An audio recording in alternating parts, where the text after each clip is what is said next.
The topic of today's video is the writ of habeas corpus. So, in this video, we'll study its source, its origin, its historical background, where it comes from, where it is defined or mentioned in the Constitution of India.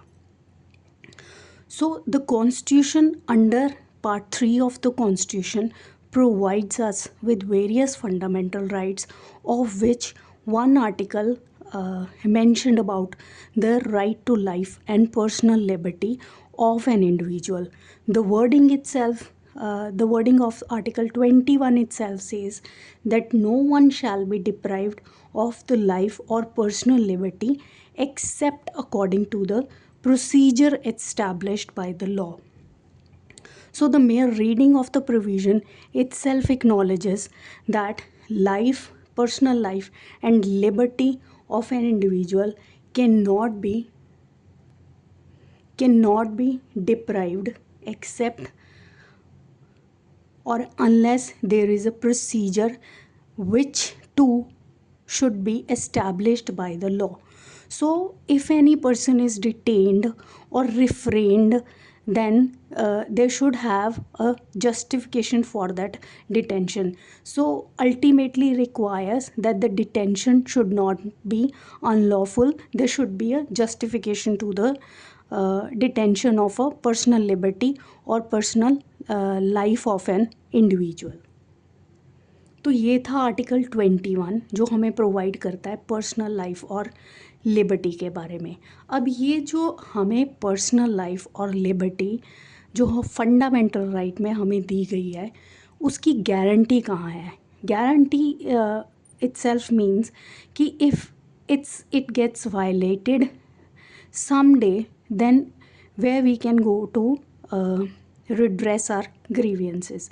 तो Article 32 itself, the Constitution of India under Article 32 and Article 226, the power of the Supreme Court and the High Court respectively guarantee the claim for redressal for the violation of the fundamental rights, which means that if our fundamental rights are violated, then we can go to the Supreme Court or the High Court, where we can get our grievances redressed by the Supreme Court or the High Court. अब supreme court और high court में जब हम जाते हैं तो हमारे पास powers क्या है. As we have already done in the previous lecture or video also, 32 Article 32 Clause 2 itself says that the Supreme Court shall have power to issue directions, orders or writs, including writs in the nature of habeas corpus, mandamus, prohibition, quo warranto and certiorari, whichever may be appropriate for the enforcement of any of the rights conferred by law. So, इस reading से एक point notice करना. पहले तो power है हमारे पास, supreme court के पास पावर है डायरेक्शन, ऑर्डर और रिट इशू करने की. अब the wording being used here is writs, including writs in the nature of habeas corpus mandamus. तो ये जो 5 रिट्स हैं ये तो ऑलरेडी मैंशनड है. Other than these 5 writs, the high court and the supreme court also has the power to issue more writs other than being provided in the Constitution of India in the shape of these 5 writs. ठीक है. तो इस wording से the word including, it is inclusive, these 5 writs are inclusive of all other writs which is not being nomenclatured in the constitution. किसी का नाम नहीं रखा गया या कभी ऐसी रीट सामने नहीं आई, लेकिन the power of the supreme court and the high court has supreme court and the high court has the power to issue writs other than these 5 writs. So just reading of this line we comes to this conclusion. अब यहाँ पे और word है whichever may be appropriate for the enforcement of. ठीक है. तो through appropriate procedure article 32 में एक प्रोसीजर तो है, लेकिन that procedure is not so important कि वो बंदा जो एग्रीव्ड पार्टी है वो प्रोसीजर में उलझ के अपना उसका रिट वेस्ट हो जाए। तो यहाँ पे जो हम लॉ में पढ़ते हैं कि टेक्निकल प्रोसीजर हैं जो वो इतने इम्पॉर्टेंट नहीं हैं, बस हमारी बात कन्वे होनी चाहिए कोर्ट को, ठीक है। तो प्रोसीजर है but it is not that important कि वो पार्टी है जो विक्टिम है वो अपना क्लेम ही ना कर सके राइट को और प्रोसीजर में उलझ के रह जाए। सो जो आर्टिकल 32 और 226 है, it's a constitutional remedy under Article 32 and 226 High Court. What we can claim how the enforcement of fundamental right can be done in Article 32 and 226 through writ, और अभी ये ट्रेडिशनल डॉक्ट्रिन है जो उसको इन्होंने रिलैक्स करके as the traditional doctrine of locus standi has been relax to prioritize liberty. तो article 21 इतना इम्पॉर्टेंट है कि अगर रिट के थ्रू ग्रीवियंसेस नहीं सॉर्ट हो रहे तो any public spirited person can also file a public interest litigation where he can on the behalf of a poor person or ignorant person can claim his right. Public interest litigation के बारे में हम बाद में पढ़ेंगे। तो ये जो 32 की और 226 की पावर है जहाँ पे इन्फोर्समेंट ऑफ फंडामेंटल राइट है वो हम या तो रिट के थ्रू या पब्लिक इंटरेस्ट लिटिगेशन के थ्रू क्लेम कर सकते हैं। अब क्योंकि आर्टिकल 21 ने पर्सनल लाइफ और पर्सनल लिबर्टी को इतना इम्पॉर्टेंट बनाया है तो उसको रिटेन और प्रिक्योर और प्रिजर्व और गारंटी करने के लिए हेबस कॉर्पस एग्जिस्टेंस में आया। It's a constitutional remedy under these two articles. It enables the court to order custodian of detained person to justify detention or to ask about the legality of detention. So through this writ, court can suppose A ने B को detain कर लिया, ठीक है, A ने B को detain कर लिया, ठीक है। तो अगर B ने हेबस कॉर्पस रिट डाल दी तो court can require A to come to the court with the detainee and ask him about how he justifies the detention of B, ठीक है। तो so the court job is to assess legality of detention. Now the next topic is its historical background. It traces back to medieval England. It had its roots in Magna Carta of 1215, clause 39 of which says no man shall be arrested or imprisoned except by lawful judgment by law of the land, ठीक है। तो ये हमारा source है। पहले तो ये England में मिडीवल इंग्लैंड में था, फिर इसको मैग्ना कार्टा में इन्फ्यूज़ किया गया क्लॉज 39 से फिर इसको फॉर्मलाइज किया through habeas corpus act of 1679. सो ये जो हेबस कॉर्पस एक्ट 1679 है ये क्या करता क्या है, it strengthens judicial oversight over detention allowing जजेस to issue writ even during court while vacation and imposing penalties for non compliance. इसका मतलब है जुडिशियल ओवरसाइट दी and it can be granted during the vacation and it can impose penalties also if the order of the court through which is being provided through these writs not complied with, then the court can punishes the guilty party under a contempt of court for its non-compliance. अब British Empire में it was regarded foundation of human freedom and Britishers carried this privilege to colonies included India. तो Britishers ने जब colonies बनाई तो वो इन्होंने personal liberty और पर्सनल लाइफ को इतनी इम्पोर्टेंस दी थी, इंग्लिश कॉमन लॉ में ये इतनी इम्पोर्टेंस दी गई थी कि इस रूल को ये कॉलोनीज़ में भी लेके आ गए। अब नेक्स्ट है adoption in India. India inherited English common law, जितना भी हमारा लॉ है वो इंग्लिश कॉमन लॉ से इन्फ्लुएंस्ड है।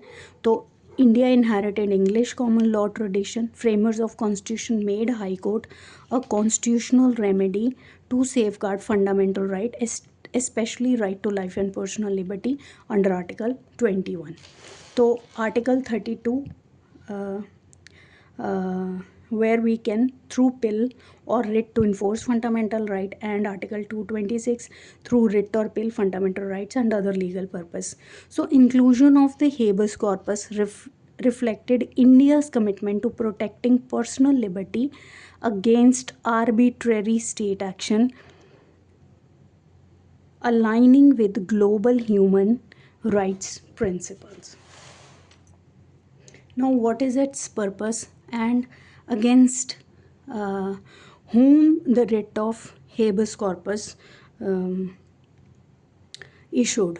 ठीक है, serves as procedural mechanism. It challenges unlawful detention by state authority होगी police, and the private individual also. तो प्राइवेट इंडिविजुअल में हो गए जो कस्टोडियल केसेस होते हैं, या फिर सपोज़ मैंने किसी को डिटेन करके रख लिया तो मेरे अगेंस्ट भी रिट इशू हो सकती है।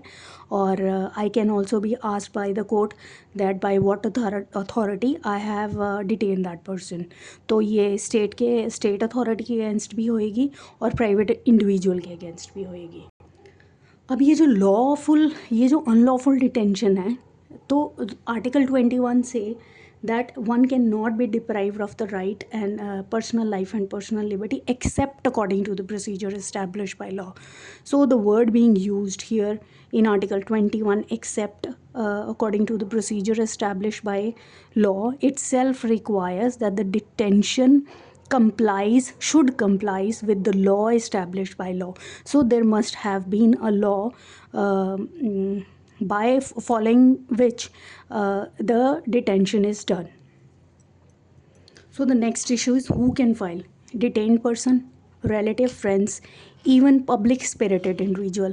तो यहाँ पे पिल के थ्रू, पब्लिक इंटरेस्ट लिटिगेशन के थ्रू, एक पब्लिक स्पिरिटेड इंडिविजुअल भी किसी के बिहाफ पे या किसी के फेवर में रिट इशू करवा सकता है हेबस कॉर्पस की।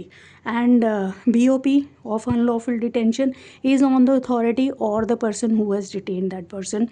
If he fails to discharge his BOP, then the court may order the release of the detainee.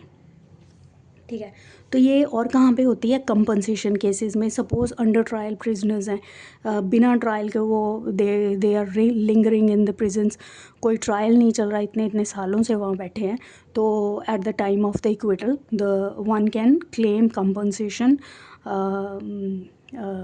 For the unlawful detention of them. तो एक केस था Rudal Shah versus state of Bihar, 1983 का case था, जिसमें फैक्ट्स थे कि वो बंदा 14 साल के लिए प्रिजन में रहा विदाउट एनी ट्रायल। तो जब कोर्ट ने उसको इक्विटल दिया, post acquittal court has compensated for 14 years. ठीक है, तो ये केस था Rudal Shah versus state of Bihar. Habeas corpus के टॉपिक में ये case can be an example. Where does this writ of habeas corpus not lie? When the detention of competent court. अब article 167 में अंडर द CRPC और under the new act BNSS 2023 section 187 में defined है, जहाँ पे court if the investigation is not done within 24 hours, then the judicial magistrate can order the custody, whether it is a police custody or a judicial custody. So this custody is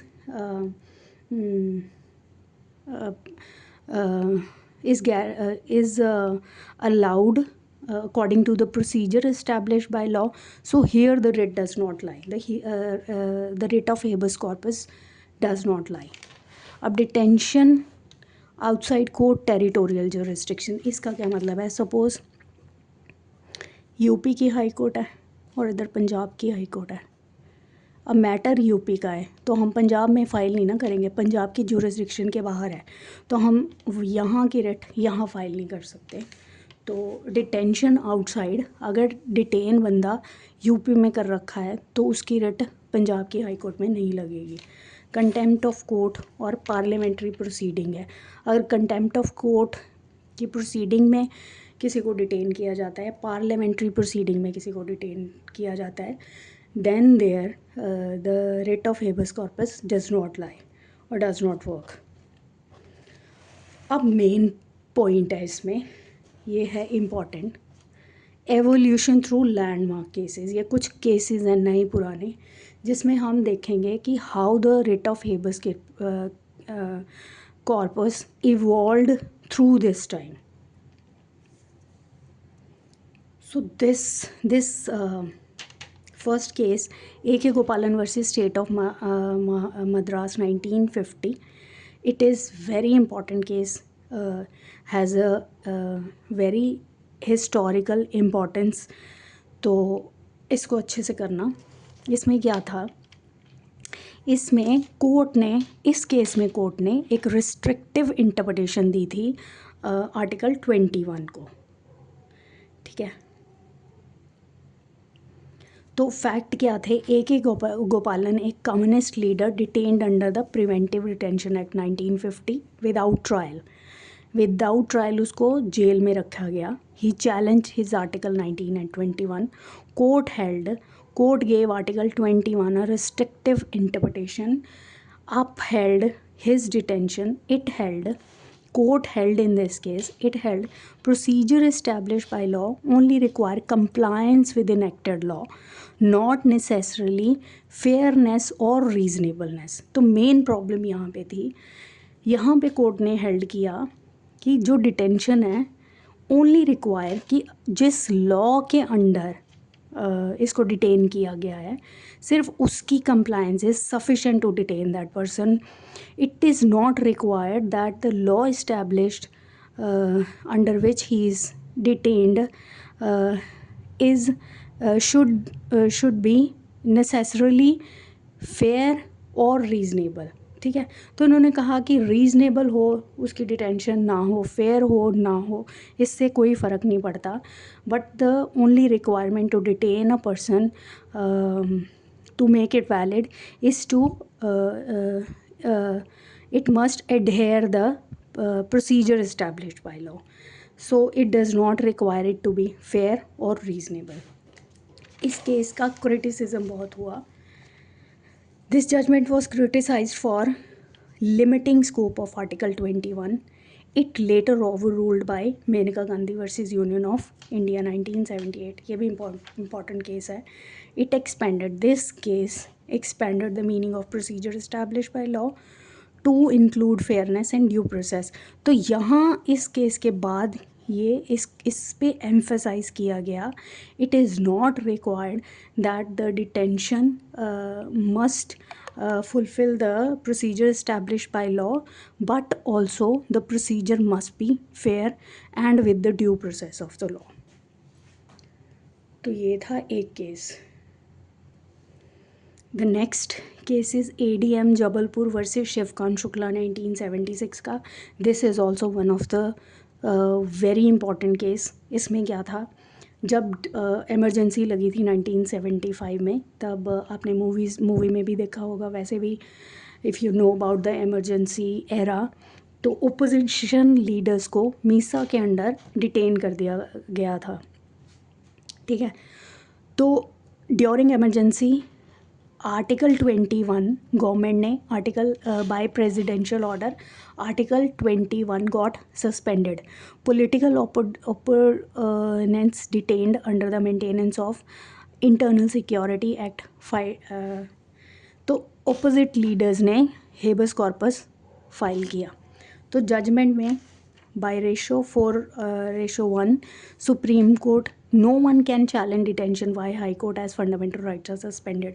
अब जो article 32 itself fundamental right, तो जब जब government ने fundamental rights ही suspend कर दिए तो court ने यहाँ पे हेल्ड किया कि one cannot come to the court to enforce fundamental rights because 32 is itself a fundamental right, and as the fundamental rights are suspended then no one can claim the violation of fundamental right or its enforcement through the court.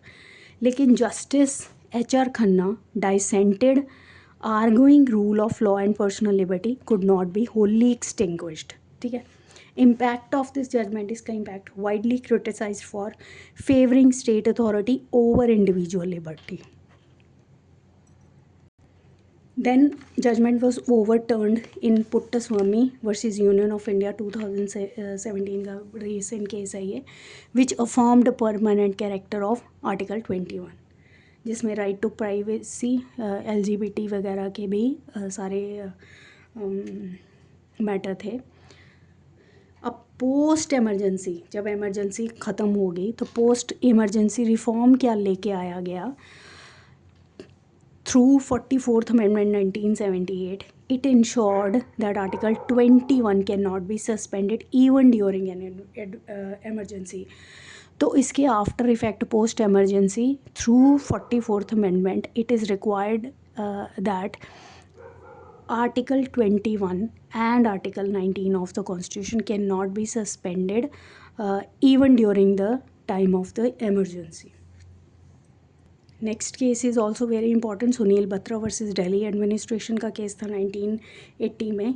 इसमें it broadens writ scope to address custodial violence and prison condition, कि human conditions होनी चाहिए prisons में, और जो custody में violence होता है against the prisoners that is being raised through this writ. तो सुनील बत्रा वर्सेस दिल्ली एडमिनिस्ट्रेशन में co-convict filed petition alleging mistreatment of prisoners. Supreme Court treated as petition of habeas corpus. Judgment held use of habeas corpus for release from illegal detention also to protect prisoners from inhuman treatment। ठीक है। Its impact, it broadens its scope to address। अब इसमें सिर्फ unlawful detention ही नहीं habeas corpus के through, यहाँ पे इन्होंने ब्रॉड किया हेबस कॉर्पस के स्कोप को, जिसमें इन्होंने इंक्लूड किया कस्टोडियल वायलेंस पर प्लस प्रिजन कंडीशंस के ऊपर भी हम writ of habeas corpus we can claim.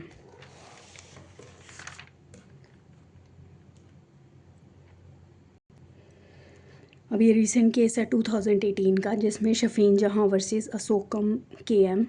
ये केस था हदिया, बड़ा फेमस केस था ये। Petition was filed by parents of the Hadiya alleging forceful conversion and marriage. अब केरला हाई कोर्ट ने अलाउड मैरिज, फोर्सफुल कन्वर्जन और मैरिज अलेज किया था, तो केरला हाई कोर्ट ने नल कर दी मैरिज। लेकिन judgement supreme court restored Hadiya marriage emphasizing autonomy and limited role of habeas corpus in personal dispute absent clear evidence of illegal detention। कि इस केसेस में habeas corpus की नहीं होनी चाहिए। Impact of this judgment was Supreme Court clarified habeas corpus focuses on personal liberty not family or social dispute। ठीक है। तो ये थी habeas corpus की एवोल्यूशन, ये कहाँ कैसे एग्जिस्टेंस में आया, what is its historical background. तो that's all for the habeas corpus.